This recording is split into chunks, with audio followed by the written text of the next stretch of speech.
Hey, Miss Education listeners, Sabrina here.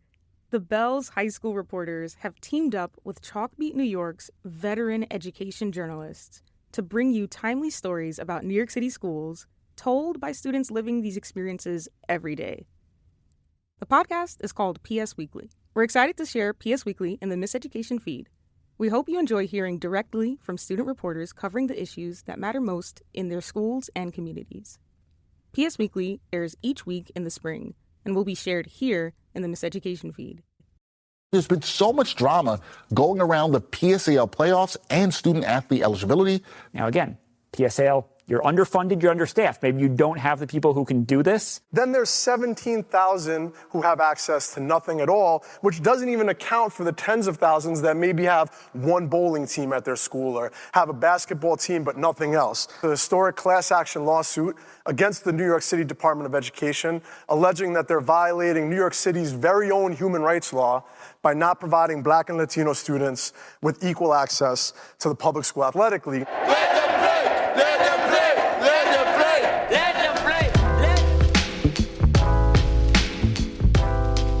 Sports are the heart of the city in New York.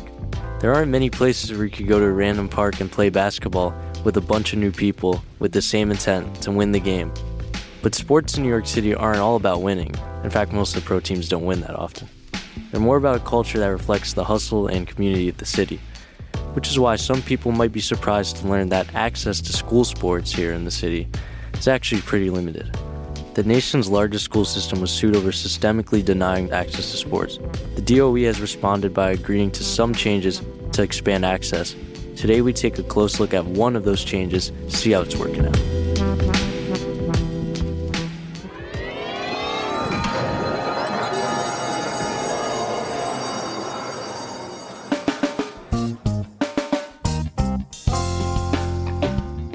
This is PS Weekly, the sound of the New York City school system. I'm Jasper, Mallorca, a senior at the High School of Art and Design. And I'm Roberto Bailey, a senior at Hunter College High School. Roberto, do you like sports?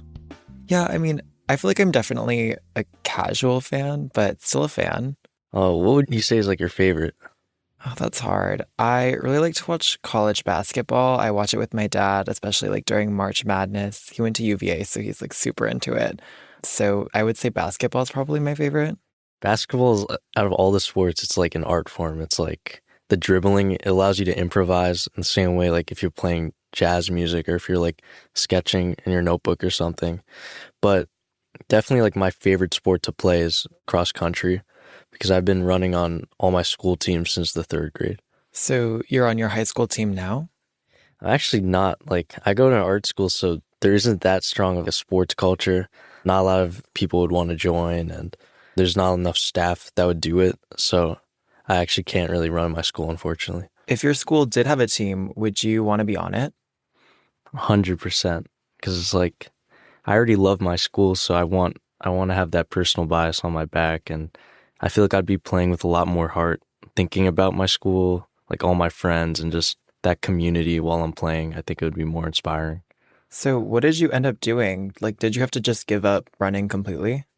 I actually didn't have to give up running because the PSAL All Access program came in clutch. So I've never heard about that before. So what's the All Access program? Well, it's kind of within the PSAL, and the PSAL stands for Public School Athletic League. It was made like a really long time ago in like 1903. It's basically the main sports league for all the public schools in New York City. 400 schools are in it, and 45,000 students play across 25 varsity sports.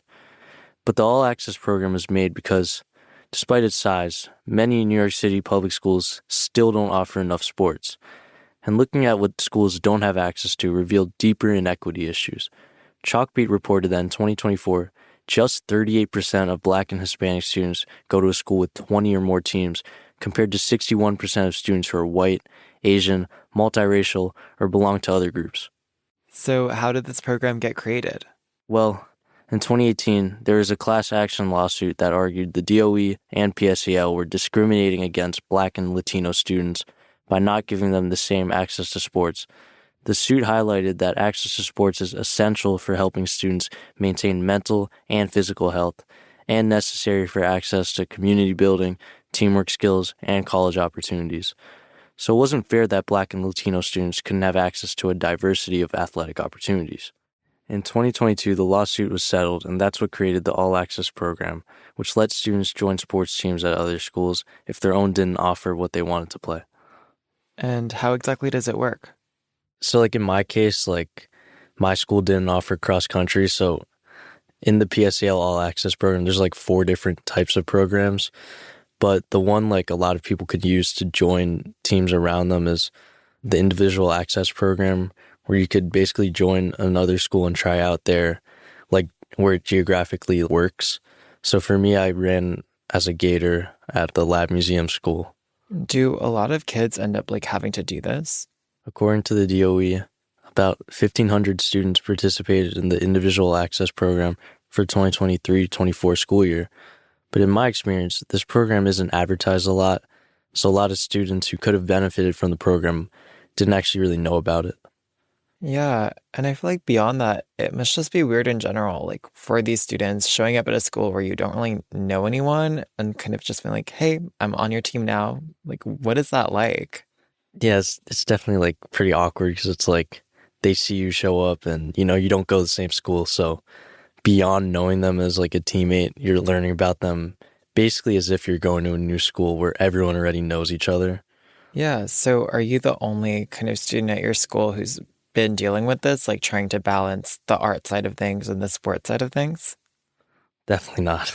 Actually, I think there's someone I know we could talk to. A friend of mine, Noah Moore, is a fellow senior at Art and Design. He plays basketball and volleyball on our school team, but thanks to the PSAL All Access individual program and the fact that our school doesn't have a football team, Noah travels from our school at East 56th Street all the way down to Tribeca to play on another school's team. So you said you played football at another school, right? Yeah, I played at Stuyvesant. Mm-hmm. What made you want to play football? So at our school, I've been on the basketball team and the volleyball team, but this year I also decided to play football at Stuyvesant. But that all came because last year one of the players on the basketball team at our school, he's not a basketball player. He's more of a football player, and I guess he inquired about playing football because our school doesn't have a football team, but certain schools are allowed to accept other students from other schools to play sports at their school if your school doesn't have it. Because I feel you did the same thing, no? Yeah, I did with cross country. Right. So he wanted to play football, so they referred him to Stuyvesant. And he was telling me last year, he said his team needed receivers. And I was because I also tried volleyball that year, I was just what the heck, I'm in the mood of trying things, so why not? Did you decide Stuyvesant, or was it No, I don't get to, I don't think you get to decide the school that you, for me, it was because I was following the kid who comes to our school, who wanted to play football. I don't know if he got to choose which school he wanted to go to. But did you get to choose for cross country, or did they just put you in school? They put me there. I want to run cross country because that's what I've been doing forever. Oh, really? Yeah, since second grade or whatever. Oh shoot, I didn't even know that. Yeah, and I don't know. That's another thing, bro. Art and Design somehow doesn't have a running team. So running's very easy to do. You really just put one foot in front of the other quickly. But that's why I was surprised though. I thought they would have some sort of thing. But at the same time, I think you need to have a certain number of people on your roster. And I think if you can't get that many people to sign up, then you can't have a team. Because for our girls basketball team, I think every year since freshman year, I feel I've seen less and less people come to tryouts. So then it's you don't have much of a team. And if one person's missing, then you have to forfeit a game. So I think the fact that we don't have that many people trying out is also a little bit of an issue. What was the difference? Was the tryouts really busy in Stuyvesant? Could you tell they were taking it serious? Oh, for sure. But that's also because you have so many people coming from so many different schools. Because it was only me and Jared coming from Art and Design, but you had people from Murray Bergstrom, graphics, all these other schools, from basically any school from 56th Street, I think, and below, that didn't have a football team. If you wanted to play football, I think they would refer you to Stuyvesant. And so we had a large number of people all trying to play for this football team, but there's only but so many positions. So everything is like a battle because you have like 4 or 5 other people who want your spot. It's like an iron sharpens iron kind of situation. So you're forced to get better whether you like it or not. What was your commute like? Well, for me and Jared, they would expect us to get there a little late because we're coming from an art school. And then and practice, depending on how well it goes, could go from like 3 to 5. But also Pier 40 is a public field. So oftentimes we'd get kicked off by like a soccer program that has like the permit for the field. But if they didn't come, practice would run longer than it was supposed to. So then I'm not finishing practice till like 6:30. Then I have to hop back on the train to go home with like my football equipment in one hand, a heavy behind book bag.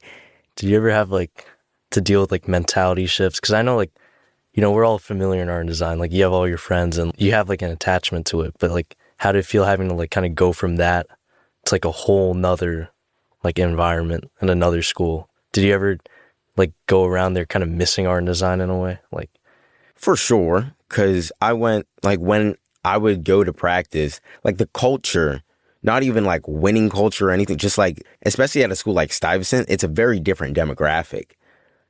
So oftentimes, like I'd be at practice and I'm sitting there like twiddling my thumbs because I'm also not too much of a social person. So I'm not going to go out of my way to like go make a bunch of new friends there. But especially because people are coming from different schools and they're kind of coming together, people surround themselves with the people from their school, but it's only me and one other person. So if he's out on the field practicing and I'm like sitting there because it's not like a formation that I'm in, then I'm just sitting there like waiting and I'm just killing time. So I'm like, dang, I wish like I actually had people that I knew here that I could talk to because, it makes the time go by faster.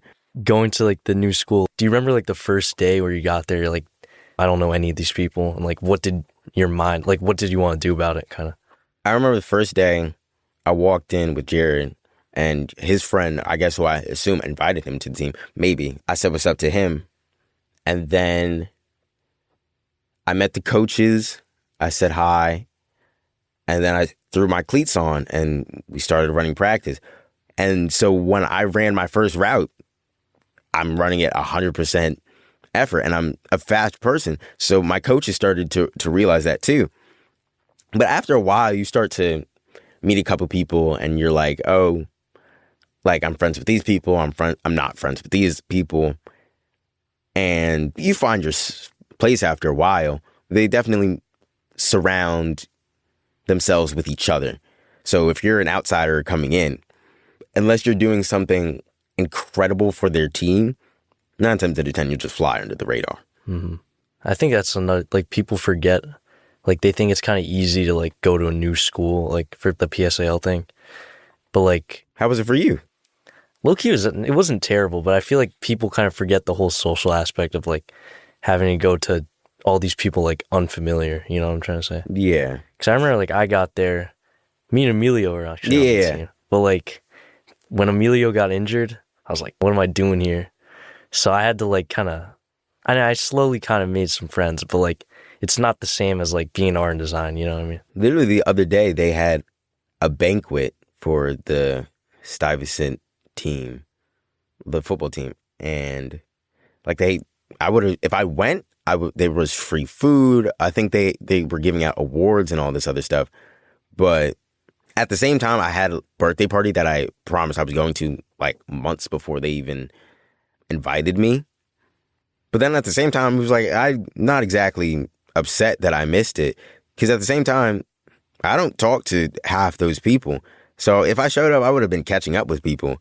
But they were like cool for when and there's definitely close friends I've made, but for the most part, most of them is just like we were teammates and I respected you as a teammate, but I know deep down I'm not your friend, which is okay because I don't have to be everybody's friend. But going to a new school, you definitely get that feeling of being an outsider is a struggle in itself. How important do you think, like, being on a sports team? Because at least for me, like, I have fun doing my sport, but, like, that, I also want to, like, have fun with the team. Like, how important do you think it is to, like, be able to go to practice and be, like, smiling to see everyone? You know what I mean? Because don't you think that makes the sport more fun, too?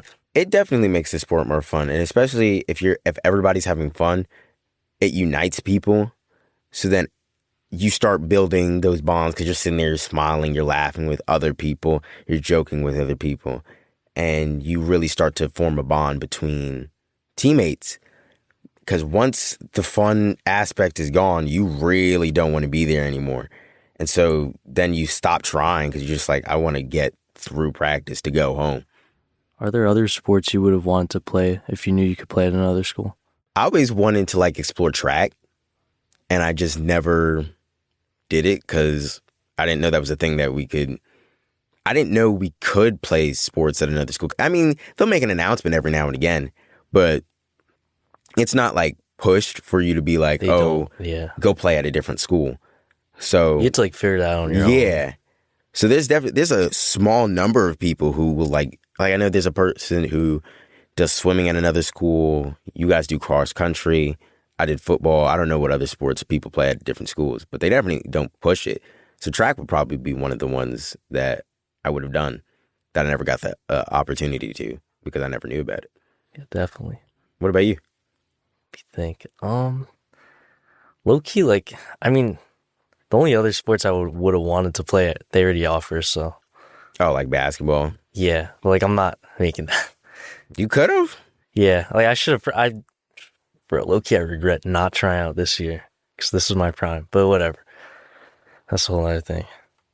So you know how like when we're doing the high school process, we didn't really think about a lot of the things. You probably like thought like, oh, I kind of want to do some art. But like, do you have like any regrets at all? Because I know like art and design is not centered towards sports, and you're like more of a sports centered person. So like, do you think you ever regret art and design? I remember there was 2 moments where I thought like, oh, I should have gone somewhere else. Number one being when we played Philip Randolph and they told me leave the school. Then I was like, what would have happened had I not chosen to go to an art school? I think had I gone to like an actual sports related school, I probably would have gotten a lot better because you're surrounded by different coaches or competition that's going to teach you like you're going to grow. Stuyvesant, I've made graphics for them and they'll post them on their official page. So I'm not upset at the fact that I came to art school because I definitely appreciate all the artistic opportunities we've been given. But I know if I went to another school, I probably would have been a better athlete. But you know, maybe that's just not my journey. That's what my dad always likes to say. Everybody's journey is different. So maybe this is just the way mine was supposed to go. All right. Low-key, I love how that ended. Thank you for inviting me. This is cool. Thank you, Noah Moore, for joining us today. Of course. Anytime.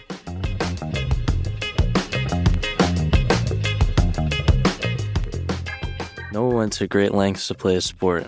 I totally get it. I mean, I love cross country and I just wanted to have another opportunity to play it. So having the PSAL access program to play, even though it was pretty hard, just like Noah said, like meeting new people, kind of competing for the same spots as them, and how it felt like you're kind of going to a new school where everyone knows each other. It was definitely hard, but it was definitely worth it just because I got to play the sport I loved. Yeah, I mean, I guess I didn't realize just how big of an issue this is. I've always kind of thought of sports as something schools might automatically have. And I think especially because my school, Hunter, does have over 30 teams and very like active recruitment from coaches to get people to play. Most of the people I've talked to haven't heard about this inequity or heard about the All Access program at all. Yeah, more people should definitely know about this. Like, there's a lot of people, like, in a lot of schools, including mine, like, that I know that were just, like, so into a sport.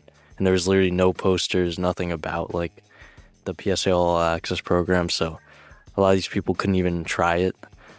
So, and especially because, like, in high school, you want to, like, explore new things. Like, you're young, you're still trying to learn about yourself and do new things. So for me, like, and other people at my school, like, who want to be both artists and athletes, this, like, kind of gives an outlet. And even beyond just people at art school, like, this gives an outlet to people who've had maybe a long day in academics, and they could just go and play their favorite sport. Yeah, and beyond just you and Noah, it's kind of about this larger equity issue, right? Yeah, it's definitely not just about, like, how much sports you have or anything, because the PSAL All Access program is about allowing people to follow their dreams, or simply even just having the access to trying new things. Like, race and zip code shouldn't mean someone who wants to make the NBA can't even have that shot. The PSAL did not respond to our request for comment.